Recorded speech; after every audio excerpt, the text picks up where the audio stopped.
All right, everybody. I hope you got your notification and I hope everybody is ripped and raring to go. Going to talk about cravings tonight. I'll wait a few minutes to get everybody on board. And yeah, we're trying different times to log in. Hopefully, we can get more people from around the world at different times. And not much I can do in terms of what time zones people are in. I go one time zone, it's inconvenient for other people in another time zone, but I guess that's one of the rewards of being known around the world. Can't please everybody all the time. So, a good time of year here. So, I'm just looking out my window of my office, and it's hatchling season in my backyard. So, we have several families of new hatchlings of quails that I get to watch every day, and that always puts a smile on my face. So, just thought I'd share that with you guys while we're waiting for people to get on board.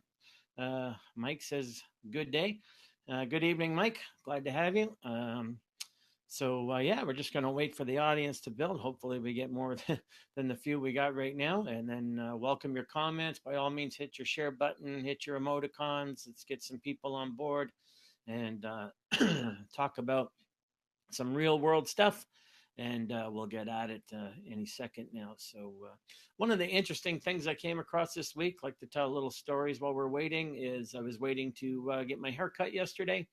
And while I was in there, I had to wait my turn. So I picked up one of the magazines. And one of the magazines was a Canadian magazine. It might have been Chatelaine, but I'm not sure. It tends to be ladies' magazines from because of where I get my hair cut. But it was interesting. They had a whole one of those whole sections where they do polls, et cetera, et cetera. And it was interesting because they did a whole thing on diet and weight loss, et cetera. And the statistics they came up with was 84% of people now report that they would like to eat more plant-based foods. So that was interesting to me. That means that the message is definitely getting out there and penetrating the pop culture zeitgeist and the pop culture mindset. However, on the flip side of that, the very next notation was that only 2% of Canadians are actually vegan. So we have something where people want to do one thing, but people who take it to the absolute degree and commit to it is a whole other percentage. So 84% want to eat more plants in their diet, more plant based food, but only 2% of people are vegan. So I think we'll be out in front of that. In terms of if you've been following me for a while, then you know we're out in front of that in terms of that commitment. But the trend is swaying and the trend is coming, that's for sure. So I thought that was an interesting thing to just sort of stumble across. Again, the universe conspires to show you what you need to see when you need to see it. So just thumbing through a magazine, and that was the information that came up.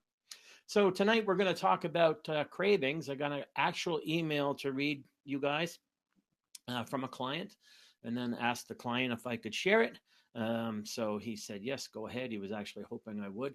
So we're going to talk all about cravings and what they're about. What I'm going to do is I'm going to read the client's email first, and then I'm going to bring Andy on board. And of course, we're going to get to your comments in real time as well. I'm not going to wait till the end this time after the email. I welcome all your clients or all your comments, and we can discuss that as well. So, first thing I'm going to do is read the client email, and then I'm going to bring Andy in, and then we're going to break down the client email about cravings, section for section, sentence for sentence for what I actually told him in my response and some things I actually added for you guys as well. And there's a lot more of this on my upcoming food freedom course, and that'll be coming to you very, very soon as well for people with food and eating issues. So I'm going to bring into the broadcast, and I'm going to get to reading you the client email, and then we'll take it from there. But yeah, the whole idea here is that cravings are a head game, and all my clients will report in, I'm having cravings, I'm not having cravings. And then some people will report in as if cravings are some unnatural phenomenon that shouldn't be happening. And all these kind of things where you can see that cravings play a big role in how people perceive diet strategy, commitment, sustainability, etc. So a very important topic to discuss. And this is one such email that I got from a fairly new client, but let's not make a mistake here.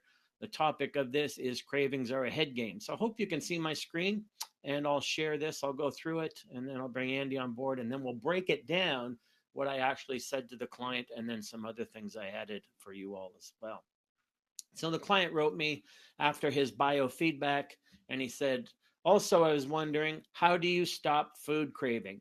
Is there such a thing as curing a food craving? Like, for example, you and Andy, are you dealing with food cravings? Do you guys have to factor in a strategy to deal with cravings? Or is it like one little bleep in the radar from time to time, but since your level of understanding and knowing of cravings, it's not a factor anymore for people like you and Andy? I'm asking because for me, it's still a problem. I found when I'm doing a very good job, it's not there at all. But in reality, it's just in idle mode in the background, waiting for me to drop my defense system. I found my defense system is in doing the work: healthy nutrition, water intake, sleeping, exercise. It keeps a barrier for craving that always wants to creep in. But I'm reading articles on the subject lately, and from my understanding, cravings are not just hormonal, they are also psychological. On a physiological level, I've heard craving is that light on the dashboard telling you that you're currently missing key minerals, or it could also mean that you're missing protein. And then he puts back to my defense system. And it tends to last 3 to 5 minutes, although I personally have cravings that last much longer than that. Then there is a debate on various types of hunger. To make it easier, some say we have about 7 types of hunger. I recall you boil it down to physical, real physiological hunger, and or emotional, faults or cravings. And basically our job is to identify the difference between the two by how we feel inside. And I'm much better at it now. It's just that when dealing with life, sometimes you can't keep healthy habits all the time. You're going to lack sleep, lack time to prepare healthy food. So when you're the least ready and in emotional turmoil and you have a craving, you basically have in your toolbox willpower and logic. And it's quite hard to tame that beast when the level of emotions are skyrocketing in your body. It's quite overwhelming. Often it becomes stress. I really feel my choice boils down to fight or flight. Fight, resist, willpower, an internal battle that can last me for hours, or flight, give in to whatever highly palatable food I have in mind just to get a break from that emotional storm. But sometimes it's an external cue, dealing with a breakup, for instance. I could be in grief and then I experience a rush of strong internal desire to indulge, to cope with some kind of pain, to cope with stress or something else. I know it's emotional, but again, quite intense to deal with sometimes. I guess what I'm asking you is if you have material written on that already, or if not, would you consider a webinar on this subject about how to deal with cravings? Yesterday, I had a strong, intense desire. I was aware of it. I didn't act on it. It was quite uncomfortable, but I sort of observed it and went about my business. I knew the urge was present. I just ignored it. However, when it was all over, what a relief. It was so peaceful inside me.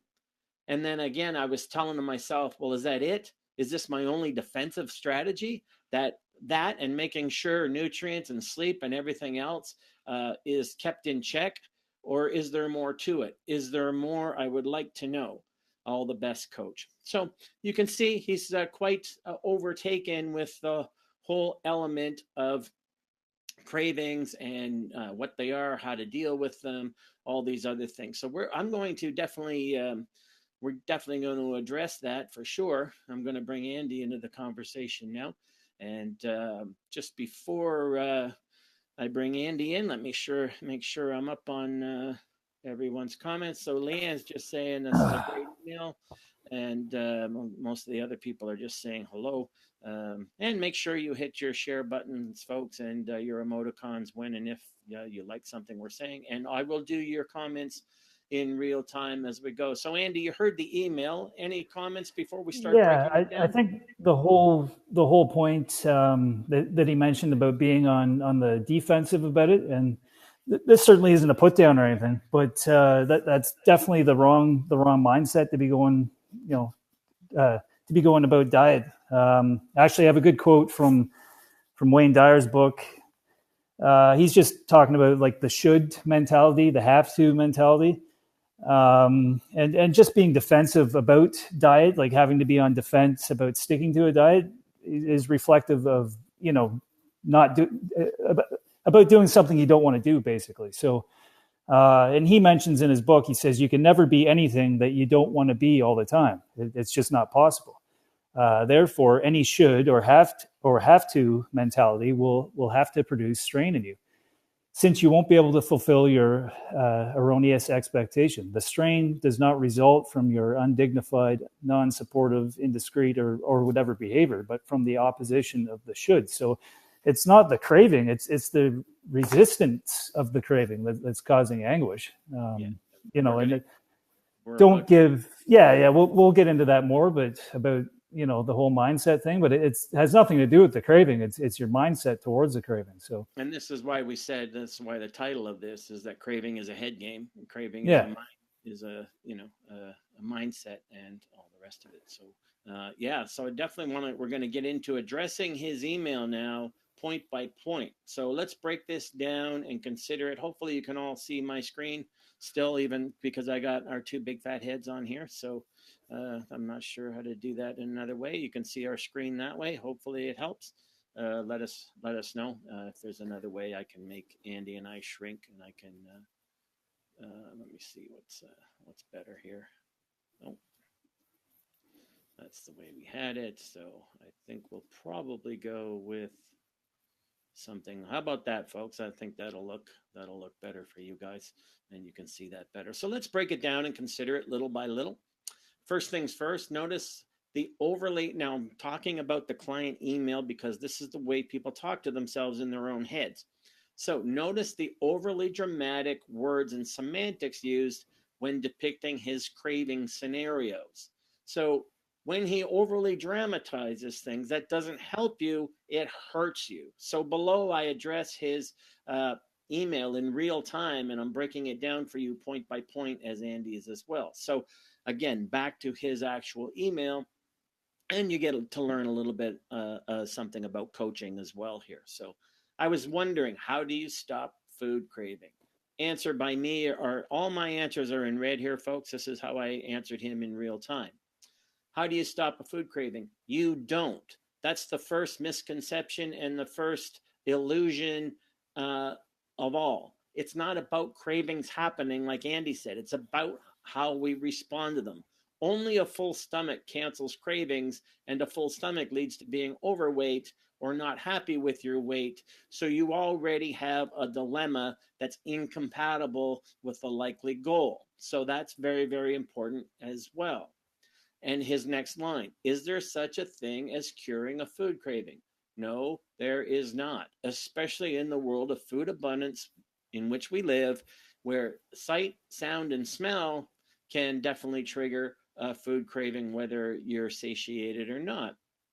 So there's only what we do about the cravings so they don't occupy headspace beyond our simple observation of them. So as Andy mentioned, from Wayne Dyer's book, Your Erroneous Zones, when it comes to cravings, the line is very fitting. Stop shooting all over yourself. So, Andy, you want to add something there, and then I'll get to. Yeah, I agree. You're definitely never going to stop cravings. I've certainly had cravings over the past 15 years on the cycle diet, but I don't give them any attention. I don't give them power, to have an effect over me. Your mind is this incredible, powerful tool, and most people give all its power away to things that they don't want, and that's insane. I mean, it can work for you so good, exactly how you want it to. So triggers for cravings are everywhere. So I remember at the height of my career, when I was traveling, people would be eating around me, maybe on airplanes, or I would go to an appearance and people would want to take me to meet their grandmother, or they would take me to a restaurant and everyone's there eating and it wasn't my cheat day. So I started to learn early on about commitment and discipline, and so I could gather a craving in that particular environment, but I could delay the gratification of that craving for another time. So in that sense, I'm using the craving, but I'm also practicing self-discipline over self-indulgence, And then that way I maintain a level of self-control that I think other people don't see beyond the battle mentality. So that's an important thing as well. So let me get back to the email. He says, like, for example, you and Andy, are you dealing with food cravings? Well, cravings, like we just said, they come and go. No one on the planet doesn't deal with food cravings, especially living in the world of abundance that we live in. There's a difference between hunger and appetite. There's a difference between physiologically induced craving and psychologically induced craving. So cravings for both of us come and go, and we have an example of that at the end of the lecture, but we give no thought energy to them, was what Andy was saying. So therefore, they are a non-factor. So if you try to pretend cravings don't exist, or they shouldn't exist, or they're unnatural, then you're not observing and accepting them to allow them to pass, and you're repressing them and pressing them down, and they're going to come back in a big implosion or explosion by pretending they're not there. So that doesn't mean you need to invest any energy in them. So, no, we don't deal with cravings because dealing with them engages them. So we don't deal with them because they don't need to be dealt with. They need to be observed and let go of. Dealing with a craving is a mind game, is a head game. And as you can see, I use more colorful language there. So he goes on to say, do you guys have to factor in a strategy to deal with cravings? Hell no, that would be ridiculous. We've been, I'll finish that thought in a minute. Or is it like a little blip in the radar from time to time, but since your level of understanding and knowing of cravings, it's not a factor anymore for people like you and Andy? That is correct, but it's the reason why it's not a factor. So, I've been on specific diet strategies for decades. Andy's been on a diet strategy for 15 years or so. Now, if we go back to the original point, do we have to factor in a strategy to deal with cravings?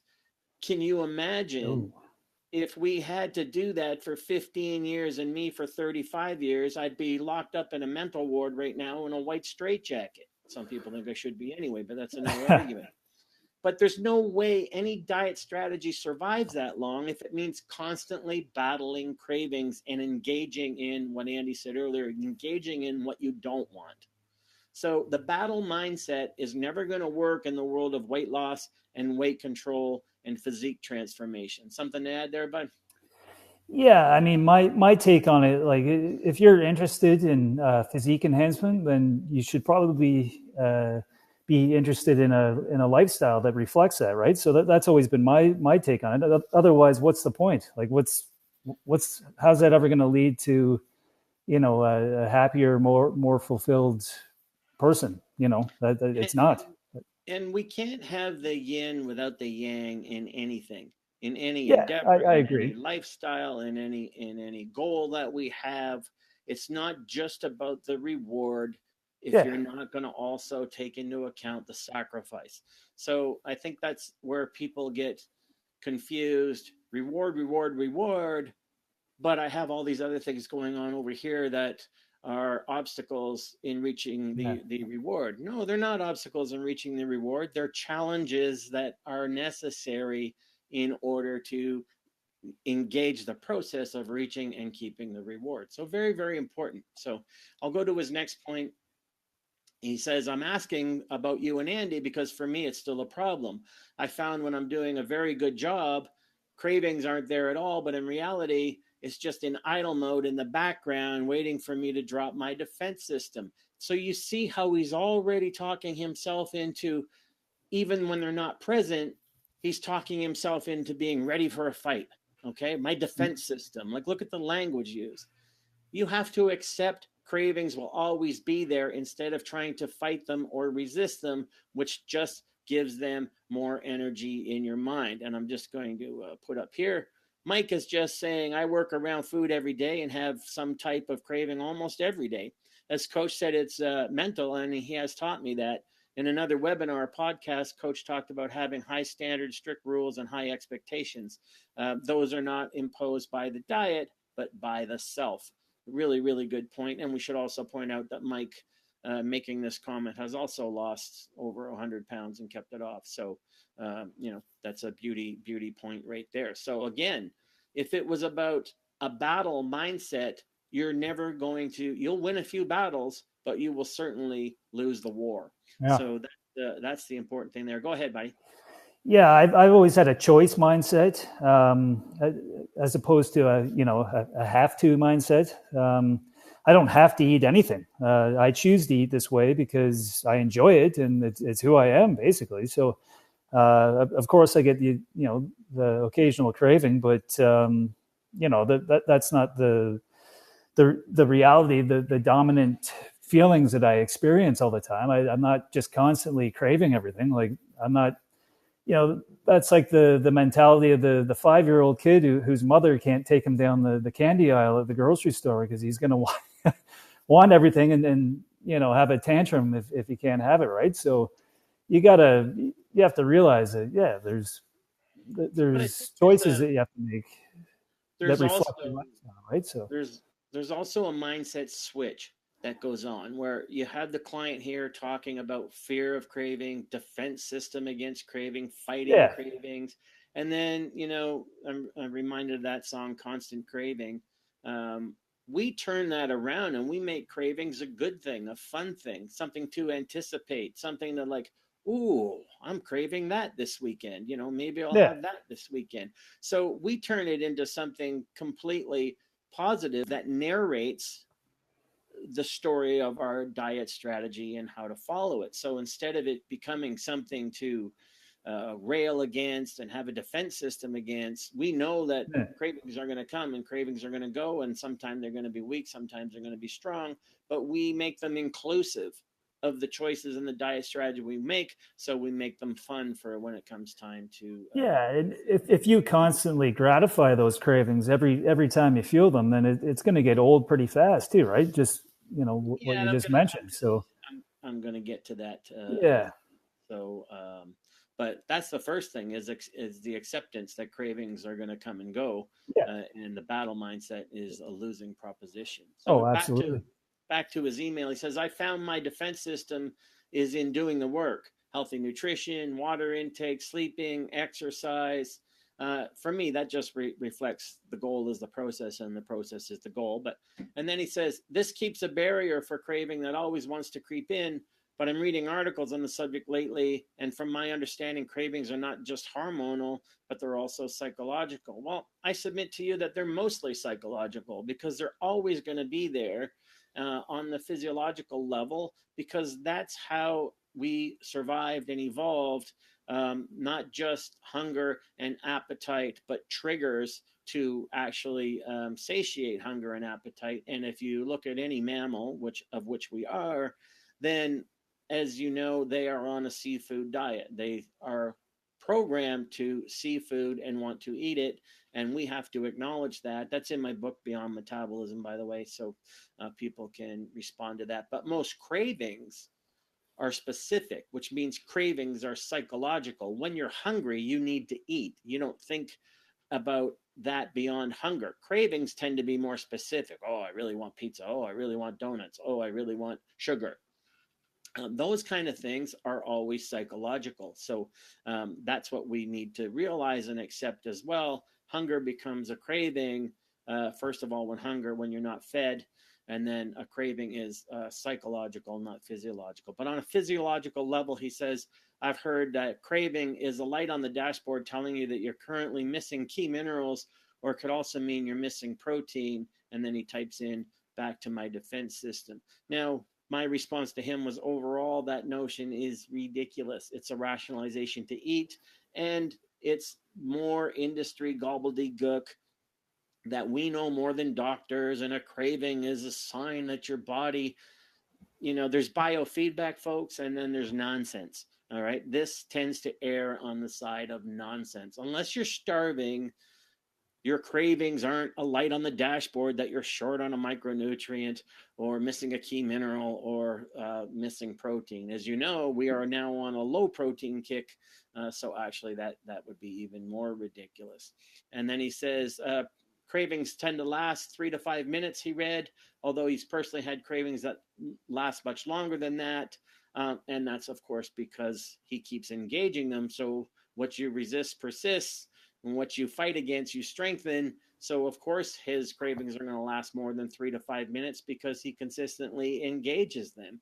So of course that just is nourishment for them to stay active in the mind and keep something a self torment. That's why cravings are a head game. Go ahead, buddy. Yeah, and I think that just comes back to thinking about it too much up here, not enough in here and down in the gut. I mean, just people are overthinking everything way too much. Things that I don't even think about, right? Like I'm not thinking about, you know, vitamins and minerals all day. I just, you know, I know what I know what I want to eat, and I eat it and I move on. I don't think about it any more than that. I don't give my mind, I don't give things power in my mind that are irrelevant to my results, right? So And that goes to one of the things I mentioned last time, and I'll mention again this time. We're going to talk about at the bottom end of this as well is how empowering the elimination of choice becomes. So, yeah. because we have a certain refeed day, and we're not ever concerned about disrupting our diet strategy because we're not people who will do that, the elimination of choice becomes empowering. So we don't deal with the craving because it's not something we would ever act on anyway. So we can literally change the channel in our mind. So Mm-hmm. that's very important as well. So getting back to his email, he says, then there is debate on various types of hunger. To make it easier, some say that we have about 7 types of hunger. That's interesting. I recall that you boiled it down to physical hunger, real or hunger, and emotional hunger, faults or craving. And basically, our job is to identify the difference between the two by how we feel inside. And I'm much better at it now. It's just that when dealing with life, sometimes you can't keep healthy habits all the time. And my response to him was kind of a slap in the face, but I said, that's what coaching is. You can't keep healthy habits all the time. Sure, you can. You can choose not to. Now, do you brush your teeth every day? Would you not brush your teeth every day? What if we weren't talking about food? And I had a whole thing here on fidelity and sex and everything else. And, what if someone just got married and then started tormenting themselves every day with the sex with one person for the rest of my life, sex with one person for the rest of my life. So that becomes, and then what happens when you physiologically crave sex or whatever? Are you going to torment yourself about that? Because what you focus on expands, and then these things are cravings as well. So I changed this a little bit. But what you tell yourself, your mind believes. So telling yourself you need a defense system against all this and overly dramatizing the words you use to describe it, that makes it stronger and stronger. But other things that require immediate choice of discipline, things like hitting your snooze button every morning, that sets a pattern. If you give yourself the option to hit the snooze button and sleep a little longer because you were up late last night or whatever rationalization or excuse you want to give yourself, then you are setting in motion the options, decision fatigue. You're starting your day with decision fatigue. If you don't give yourself the option, the elimination of choice, for instance, I get up at 4 a.m. 7 days a week, no matter what kind of sleep I had the night before, none of that factors in. It's just what I do. So on another front, all these people that have problems, it's amazing the amount of people that will write me and say, I have absolutely no problem with working out. I go to the gym, I never miss a workout, but I really struggle with diet. Well, so what do you do when you don't feel like working out today? Do you skip the gym because you didn't feel like it? Or you didn't sleep last night because you fought with your spouse and had to sleep on the couch? And all these other things, if you start entertaining the notions of a defense system, then everything starts to break down. But if you eliminate the choice, then you become more and more empowered, and these things take up less noise in your mind. Any comments on that, buddy, before I'm going to go? No, keep going. That's you pretty much said it all there. So then he continues. For instance, here's his rationalization list of why you can't keep healthy habits all the time. Sometime you're going to lack sleep. You're going to lack time to prepare healthy food. So when you're the least ready and in emotional turmoil and you have a craving, you basically have in your toolbox either willpower and logic, and it's quite hard to tame the beast when the level of emotions are skyrocketing in your body. Now, I want to address a few things here. It's only hard when you tell yourself all this nonsense and you fill your head full of all this nonsense. All right. Like, look at his words here. It's quite hard to tame that beast when the level of emotion are skyrocketing in your body. First of all, emotions don't skyrocket in your body, they skyrocket in your head. There's a physiological response to that. But a beast that needs to be tamed, seriously? I mean, that's just false drama, right? That's just something you tell yourself that isn't true. Again, asking earlier about me and Andy dieting, me 30 years, Andy 15 years. If we went through our day thinking that cravings are a beast that needs to be tamed, we'd both be locked up in a mental institute by now. It's just not a workable mindset. And speaking of that, you can read my book for free, Mindset of Achievement, that also talks about all this stuff. So this segment also points to proactive is better than reactive. Remember, he said earlier, his defense systems work better when he's getting his sleep and he's following his diet and he's basically committing to the process until that gets screwed up somehow. So proactive, an ounce of prevention is better than a pound of cure, thanks to Ben Franklin. So prepare, get your meals made, practice good sleep hygiene so you don't have mixed up sleep. Don't give demons a place to flourish and nourish, and demons won't flourish and nourish there. So he continues and says it's quite overwhelming. Often it becomes stress. And again, we look at people like myself and Andy and JP, etc. It becomes stress because look at your mindset behind it. You think it's a beast that needs to be tamed. You keep fueling it all to be a source of stress, so it becomes a self-fulfilling prophecy. Andy and I have been in relative deficit dieting for years and years and years. That's how we stay lean. We aren't exhausting ourselves with constantly taming phantom beasts. And interestingly enough, yesterday I did a Facebook post showing pictures of JP, who was on my last webinar, who's taken off a lot of weight, kept it off, and saying, just how shredded he is still and how ripped he is still. And there you go. Someone posted on there, oh, that's no way to live. That's way too hard. I would just diet down for photo shoots and the rest, and I'm all about the donuts. I'm like, that's someone projecting onto us that we are living in a way where we're constantly taming beasts of hunger and craving and appetite. The cycle diet doesn't work that way. And we put cravings to use in our diet strategy to have a positive affect. That's something we anticipate and look forward to. So that person was right off his tree and right off his rocker. I don't indulge people that don't get it. So, No. But you could see that he was just assuming that, oh, that's staying on a diet for years and years. No, it's following a diet strategy that doesn't have deprivation. And what would be harder to me, oh, I just diet down for photo shoots. Other than that, it's just donuts. Okay, so gain 40 pounds and then diet in a way where you're in absolute deprivation and you can't even look at donuts for 12 weeks. That to me seems totally unrealistic. Go ahead, Bud. I know you want to comment on that one. Yeah, and unless you're starving yourself, I mean, cravings should really be a non-issue, and I highly doubt you're starving anyone, any of your clients. But I mean, again, it's only going to be as hard as you make it. If you're in a relative deficit, it's really not a big deal unless you make it a big deal. If you're interested in physique enhancement, then you should certainly be interested in a lifestyle that reflects that. Otherwise, like I said, why are you doing this? What's the point? What's the takeaway value?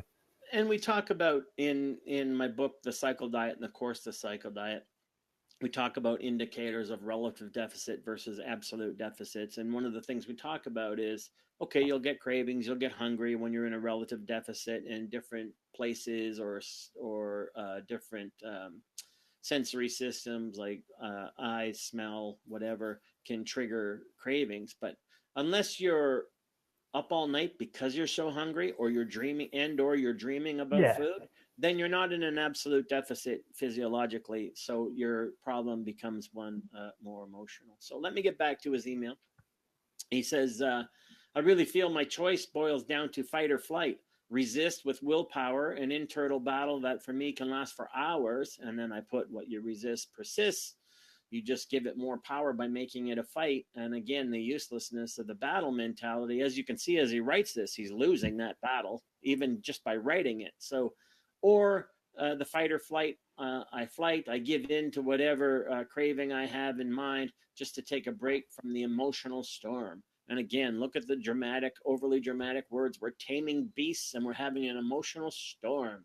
So, like, if you're going to talk to yourself, again, I go back to the fidelity thing as an example, right? You're going to torment yourself about every time you get in the mood for sexual urge, which is hardwired, like our need for food. That's why I'm using it.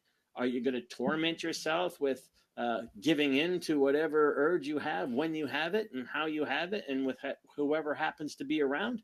So if you take it to that level, you take a craving for that physiological need, it starts looking and sounding ridiculous. So taming beasts and emotional storms and all these things is bordering on becoming a diet martyr. So that's very, very important here. So, and then he says sometimes it's an external cue, dealing with breakups, for instance. I could be in grief, and then I experience a rush of strong internal desire to indulge, to cope with some kind of pain, stress, or something else. I know it's emotional, but quite intense to deal with sometimes. And again, he's making it that way. It becomes a self-fulfilling prophecy because telling yourself it's going to be an ordeal makes it an ordeal. We call this maladaptive coping strategies. It's in most of my books. Eating food doesn't solve personal emotional angst. If anything, it's a short-term distraction. And if it goes on long enough, now the eating itself ends up becoming another source for personal emotional angst that someone's trying to get rid of. But if you are grounded in a sound diet strategy, you want to talk about emotional pain, the pain of loss or whatever.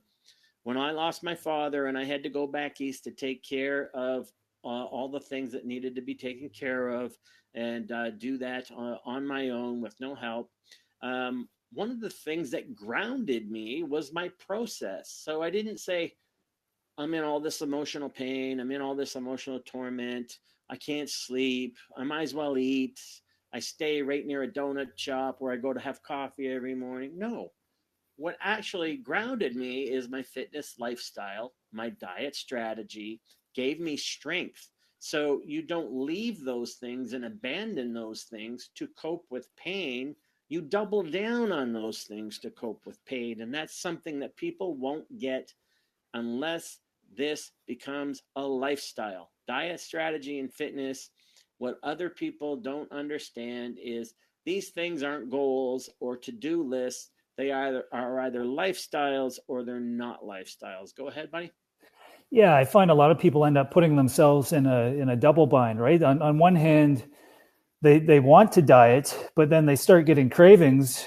And if they break their diet, they're going to start projecting guilt on themselves. So they put themselves in a really, really awkward situation, right? Where they want to diet, but they don't. But if they break it, they're going to feel even worse, right? So it's just, it all goes back to the power of your mind. Don't give these things power to begin with. Just, Well, it's not.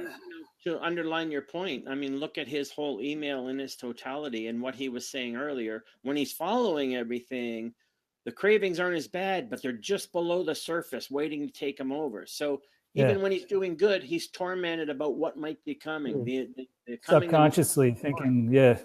so he's constantly in mental torment about something that you can just let go of if you choose to. So, Yeah. and then he just says, I'm asking if you have any written material on this already. My book, Mindset of Achievement. I see that Perry's just posted. I'm going to post that up there. Perry just posted a link to that for all you guys. That's my free book you can get on my website if you opt in. So my book, The Anti-Diet Approach, my book, Beyond Metabolism, and for sure as well, my upcoming Food Freedom course has lots about dealing with cravings by not dealing with them, et cetera, et cetera. So, and then he finished his email by saying, would you consider doing a webinar on the subject about how to deal with craving? Yesterday, I had a strong, intense desire. I was aware of it. I didn't act on it. It was quite uncomfortable, but I sort of observe it and go about my business. There you go. That's the first. Just keep repeating something till it becomes a habit. I knew the urge was present. I just ignored it. Well, you don't want to ignore it. You want to accept it and observe it and then acknowledge that this too shall pass. And look what he's saying. When it did pass, what was so peaceful inside of him. So accept and acknowledge cravings will come and go. This too shall pass. And when cravings come, calm energy, not the energy of resistance, but the energy of acceptance is what you need. And I know here, Mike has just made a post. And Mike is just saying, Coach, this is an old Facebook post of yours. I have it posted on my wall. Everyone has a darker side. Not feeding it is the answer. And the mindset that helps you is that progress does not require perfection. Many of you need to adopt the following mantras. I am not my diet, but I am also how and why I eat. More importantly, I don't need to be perfect to be magnificent. Being authentic and real means putting a halt to all your external pretending. Can you do that?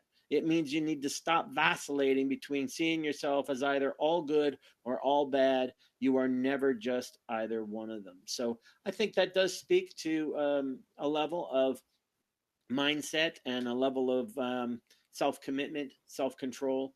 I think that's a good point to make, Mike. So I appreciate you finding that and putting that up there. So then he says, after going through all that, he says to himself, but is that it? That's my only defense strategy. And so what I suggested to him here, as you can see, with that mental question, there's no winning with the battle mentality. So if he succumbs to cravings and eats, then he loses the obvious battle. And if he doesn't succumb, but he keeps telling himself, this is the only solution to forever and ever exhaust myself in the battle, then he loses there too, because he's always on edge looking for the next battle to deal with cravings. So the solution is to give up and surrender the want of cravings that tell you when cravings comes to equalize I want, then that's when you're in trouble. Instead of it just being an observable phenomenon, right? There's a difference between observing, let's go back to the fidelity thing. There's a difference between observing an attractive person and then taking that observation to the I want level, right? There's just an observation and it passes and it's the same thing. So the solution with a craving is to give up the I want component that it usually leads to, because that is not physiological. So very, very important. Making sure nutrients, sleep, and everything else is in check.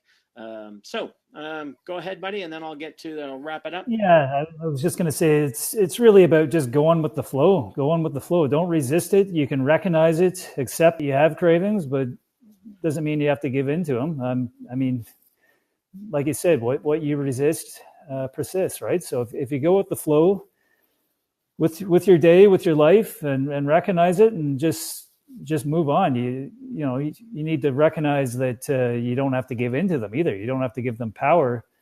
Yeah,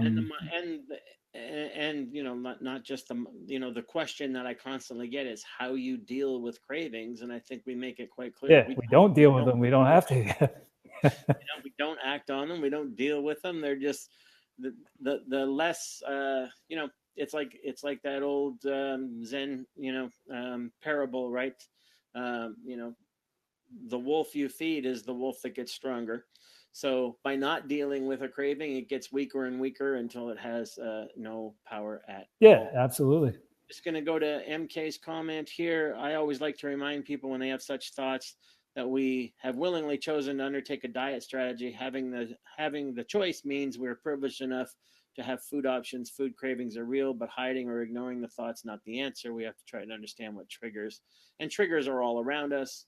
Perry's just saying, I almost missed Perry's there. For me, the feeling of tolerable hunger allows me to stay just north of hangry.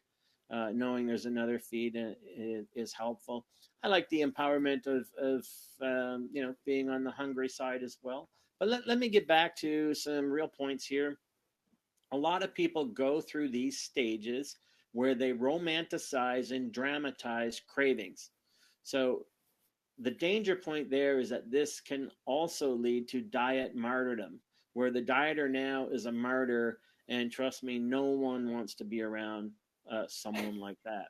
So, and I can tell you um, that just as I was dealing with this email, Andy and I had gone to the food market in Penticton, which is a beautiful area just south of where we live. This whole area is beautiful, but they have a Saturday market, and Andy had never been there, and it's a really big deal. Like it's just rows and rows of arts and crafts and food and more food and junk food and health food and vegan food. And so it's every Saturday. So we went on a Saturday, and most of the places, of course, when they're trying to sell you something, lots of free samples, right? Try a free sample, try a free sample. And it's funny, it wouldn't even occur to us to try a free sample. And at a couple of the booths, I felt the need to explain to them, because it was almost like they took it not personally, but why wouldn't you try a free sample? Like it was making them feel Yeah. bad.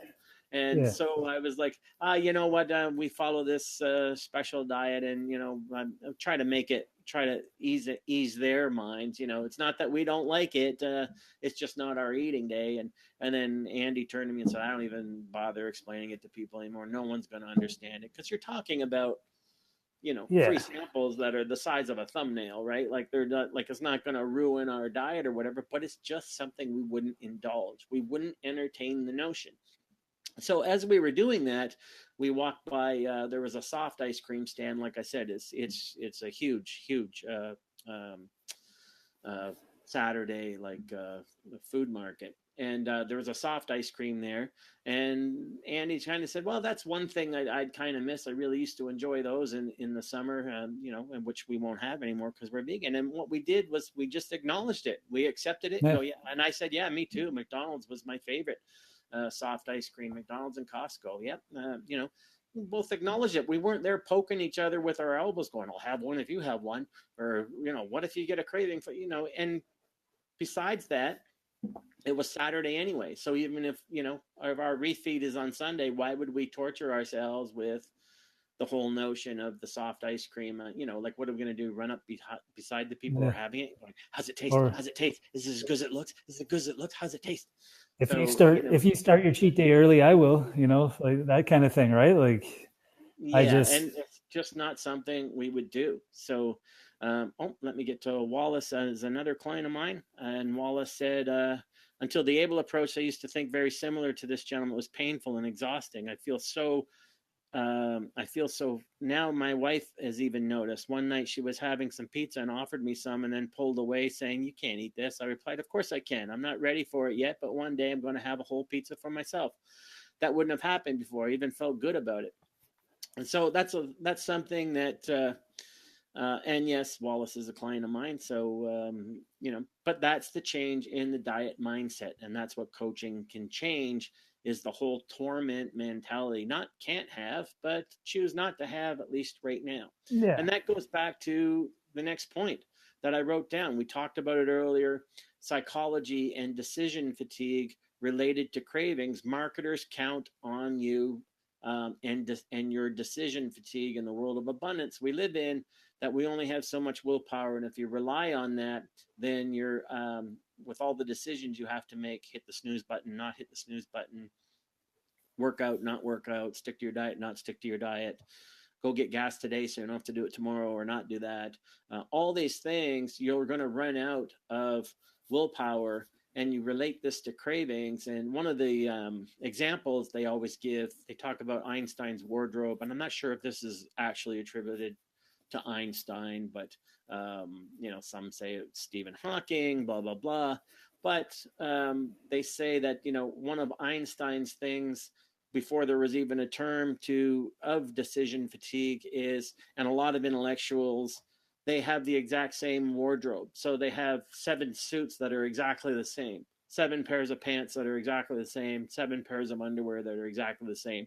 So they don't even think about that in the morning, because it's one less decision that crowds their mind, so they can focus on the work at hand when they had really important work to do.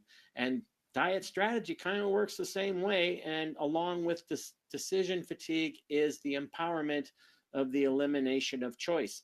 If you don't give yourself the option to hit the snooze button, to not go to the gym, to cheat on your diet. So if you eliminate all these things as choices, the self-discipline, self-direction, self-nurturing, self-empowerment that comes from all that is geometrically further advanced than the people who torment themselves with such things. Go ahead, buddy.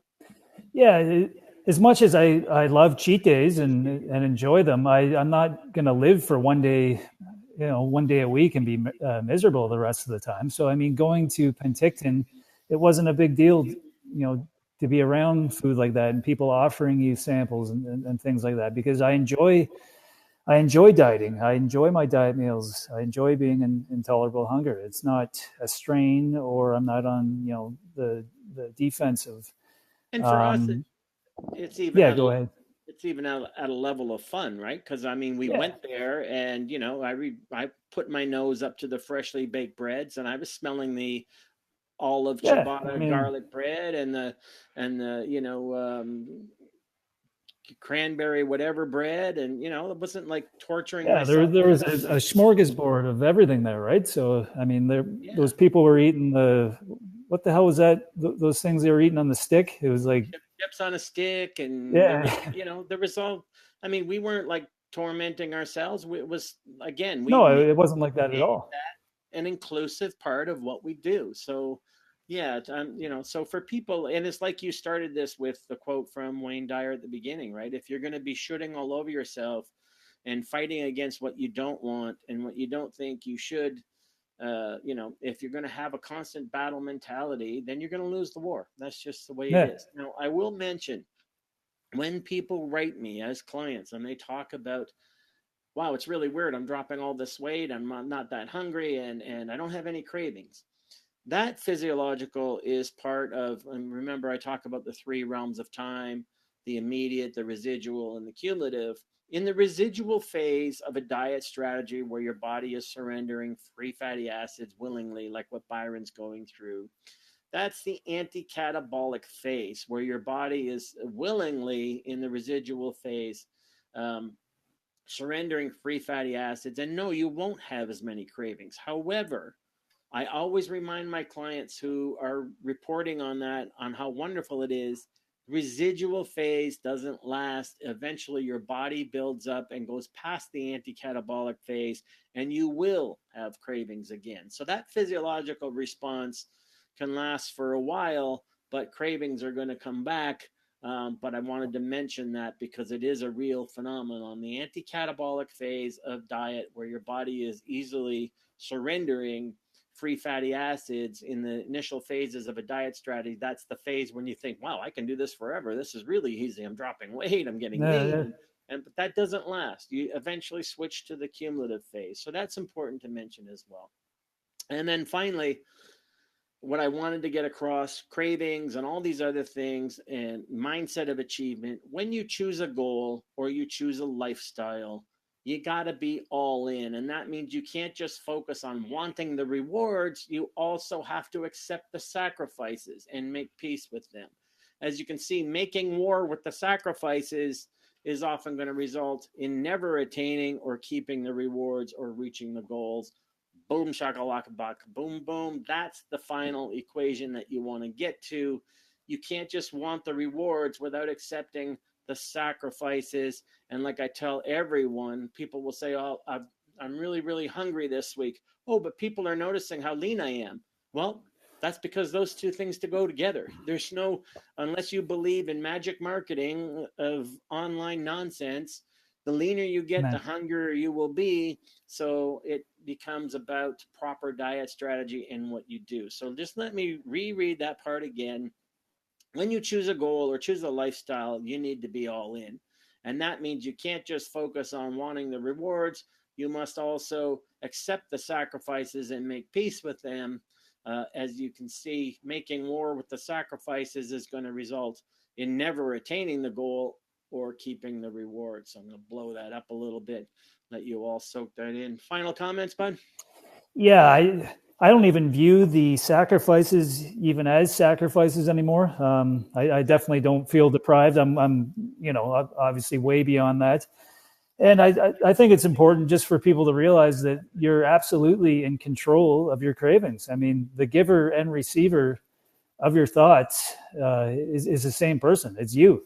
So you can either give power to them or you can take it away. It's up to you. And not only do we not look at it as sacrifice, but like I said, we make it an inclusion Yeah. into, we make the sacrifice and inclusion into what we do. And what I mean by that is Andy and I will both, we'll go to the grocery store. We'll go to the our new favorite section now where all the vegan faux foods are. And like it's not refeed day yet, but Yeah. I'm trying this vegan cheesecake, and Andy will send me a picture with his vegan cheesecake with um, crumbled Fudgio cookies on it, and Yeah. Yeah. we do that days in advance. So last week at Date Squares, and then I mean, so we make the sacrifice and the anticipation. We draw that into the overall strategy, the mindset. So we're not battling with anything. Yeah. We're not, and we're going beyond the acceptance of it to make it inclusive. So we can go to a weekend food market, and when we get there, I can go and I can smell the fresh baked bread. I can go, wow, God, that smells good. And we can share that, and we can, it's not about battling anything. So Yeah. when you accept something, it's a much freer notion than anything else. So go ahead, buddy. Final. Yeah, I'm not Gandhi. I'm not a martyr here, a diet martyr. I don't suffer for my body, right? So I mean, even today, after we met for coffee, I had to go over to Walmart to get more coffee for my house here, and I was just taking a look at things that might be vegan. I was looking at cookies and just checking out the ingredients to see if there was anything that was vegan that I could throw in on a cheat day, right? So that wasn't like I was like, oh God, I need this right now. I was just I was there and taking a look. Yep. And I used to get people to, get clients who would say, I try to avoid the bakery section at the grocery store, and and I'm like, why? Yeah, I That's not love going through reality. the bakery section. That's not the world we live in. That's not, that's not gonna. How's that gonna help you? Like Yeah, that's not gonna give you any strength. It's not going to empower you. That's not going to get you beyond what you have to deal with if you're going to commit to this. Um, so that's it. Hopefully, all that made sense, folks. That's our hour, and hopefully we helped you guys with some cravings. Hit your share buttons, hit your emoticons. Let me know that you enjoy this kind of thing. And viewership was way down, so I don't know how many more lives I'll do, but I might just do lectures, in the future. Unless I'm having Andy on, then we'll have to come live, of course. But anyway, that's it about cravings. Cravings are a head game, and hopefully we explained to you how and why they're a head game, and hopefully you understand all this and you feel a little more empowered about how to let it go. But if any of this resonates with you as something you need to work on, my upcoming food freedom course is a boom shakalaka laka boom boom that you're going to have because I worked months and months on it, and it's almost ready to bring to market, as the saying goes. So I'm looking forward to people being served by that project as well. So, buddy, thanks. I will see you maybe on the weekend, and if not, we'll see you next week for coffee. And everybody else, absolutely. thanks for being there, and hope we helped you out. And we will see you next time.